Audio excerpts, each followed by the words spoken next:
بسم اللہ الرحمن الرحیم، السلام علیکم۔ الحق کے بارے میں زیادہ تر نام شاہ منصور کے لیے جاتا ہے، جبکہ اس کے علاوہ دوسرے اولیاء اللہ نے برملا اظہار کیا ہے کہ ہم نے بھی الحق کہا، لیکن ہمارے الحق کہنے میں اور شاہ منصور کے الحق کہنے میں فرق تھا۔ انہوں نے اونچی آواز میں کہا، ہم نے آہستہ آواز میں کہا۔ وہ اکثر سوال یہ اٹھتا ہے، لوگ کہتے ہیں کہ ان کے جو ہم اثر تھے حضرت ابوبکر شبلی، انہوں نے بھی الحق کی آواز لگائی۔ تو یہ کیا بات ہوئی کہ اب مولانا جو ابوبکر شبلی ہیں ان کو چھوڑ دیا گیا اور شاہ منصور کو پھانسی دے دی گئی؟ تو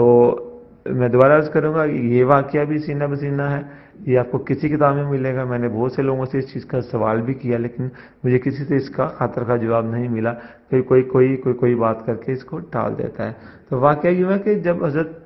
شاہ منصور رحمۃ اللہ نے یہ الحق کا نعرہ بلند کیا تھا، صدا بلند کی تھی، تو جو واقعات کتابوں میں ملتے ہیں ان میں اکثر سچ بھی ہیں، کچھ سچ ہے کچھ جھوٹ ہے۔ ان میں یہ بھی آتا ہے کہ آپ کی جو جتنی طاقت تھی، جو روحانی پاور تھی، وہ سلب کر لی گئی تھی، کہ آپ اپنے لیے اس طاقت کو استعمال نہیں کر سکتے۔ تو اس بات کو مد نظر رکھا جائے، جیسے ہی ابوبکر شبلی نے یہ نعرہ صدا بلند کی تھی الحق کی، تو ان کے اوپر بھی ایسے ہی مقدمہ درج کیا گیا، لیکن چونکہ شاہ منصور کے حالات و واقعات اور تھے اور ابوبکر شبلی کے حالات و واقعات اور تھے، دونوں الگ الگ اپنی اپنی منزل کے راہی تھے،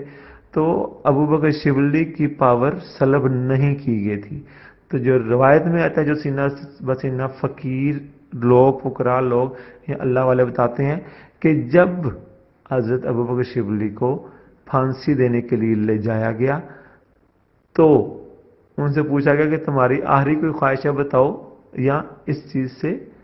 انحراف کر لو کہ میں نے یہ بات نہیں کہی۔ تو انہوں نے جو پاس کھڑے ہوئے تھے، جو پھانسی دینے والے تھے، ان کے پاس تلواریں سونت کے ان سے ایک تلوار پکڑ کے اپنے ہاتھ کی انگلی پہ لا الہ پڑھ کے تلوار پھیری، تو ان کی انگلی سے خون کے فوارے چھوٹ پڑے۔ اور وہاں پہ سب سے جو حیرت انگیز بات یہ ہوئی تھی کہ جتنے لوگ وہاں پہ کھڑے تھے، بما سارے علماء کرام، سب کی انگلی سے وہیں پہ خون کے فوارے چھوٹ پڑے۔ تو وہ علماء کرام جو ہے اس وقت کے، وہ خوف زدہ ہو گئے کہ اس کو دیوانہ قرار دے کے فارغ کر دو۔ اگر اس انسان نے یہی تلوار اپنی گردن پہ چلا دی تو ہماری گردنیں اتر کے نیچے گر جائیں گی۔ اصل بات یہ ہے کہ فتویٰ دونوں پہ لگا تھا، لیکن ایک کی پاور سلب تھی اور ایک کی پاور اس کے پاس موجود تھی، جس کا اس نے استعمال کیا۔ جو فقراء لوگ ہیں، فقہا لوگ ہیں، وہ یہ بھی کہتے ہیں کہ جب شاہ منصور کو پھانسی دی گئی تھی تب عشق بچہ تھا، اس کے بعد عشق نے دیکھ لیا کہ یہ علماء فقہا جو ہیں یہ کیسے عشق والے پھنساتے ہیں، تب اب عشق جوان ہو گیا، وہ ان کے قابو میں نہیں آتا۔ تو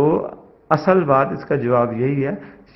ابوبکر شبلی کو صرف اس لیے چھوڑ دیا گیا کہ وہاں پہ علماء کرام کو اپنی جان کے لالے پڑ گئے تھے۔ اگر کسی بھائی کو میری بات پہ جو اعتراض ہو تو وہ کسی ایسے اللہ والے سے رابطہ کر لے جو سینہ بسینہ علم جانتا ہے،